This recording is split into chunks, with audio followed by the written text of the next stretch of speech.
Good morning, everybody. I made a long version of this video, so I'm going to try to make a short one.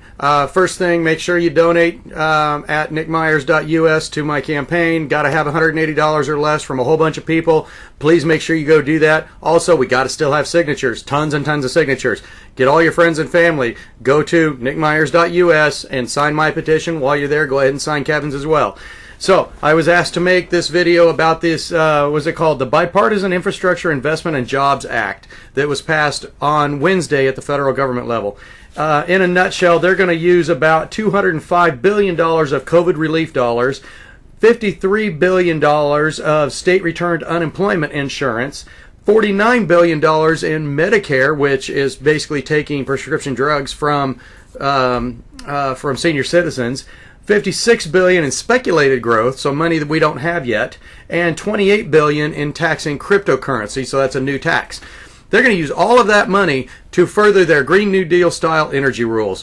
They're going to, I mean, this is $500 billion, 505, I think it was, billion dollars that they're going to put towards getting transmission lines put up so that we can get wind power from the center of the United States out to the liberal states on the east and west coast.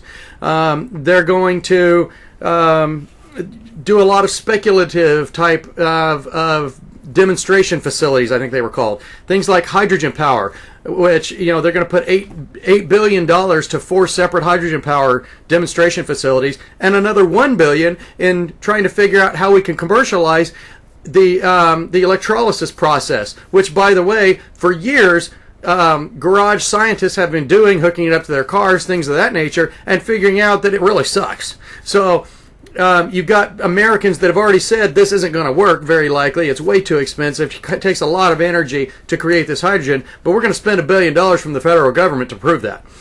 Okay, fine, whatever. It's only our tax money, right? I mean, it's just so ridiculous. I'm sorry I'm being a little flippant about that. But anyway, that's the kind of thing that they're going to spend our tax money on. Honestly, if the federal government's going to start digging into this, then why in the world is the Corporation Commission doing it? We shouldn't be talking about energy rules anyway, especially if the federal government's going to talk about this. We should really leave this up to our legislature because they're the ones that can create the laws and whatnot that deal with the federal government. So anyway, that's my 2 cents. This entire $500 billion package should just be put right in the trash can. Just shred it. We don't need it. Honestly, we need to let America do what America's good at. We need to let the free market take hold of this exercise. We need to just, we know how to do science here in the United States. We know how to make things come to fruition.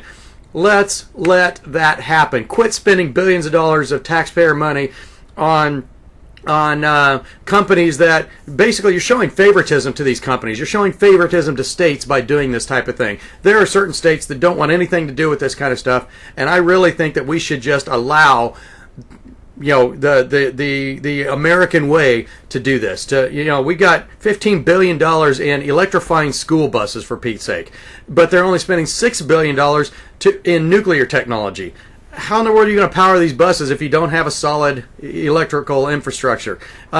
So anyway, that's my 2 cents. I'm really not a fan of this budget as it sits right now. Luckily, the 17 Republicans that signed on, they're probably going to introduce a bunch of amendments and stuff. There's nothing saying they're going to remain signed on. So this could die. Hopefully it does. That's my 2 cents. I hope everybody has a great evening. I hope everybody has a great weekend. And God bless.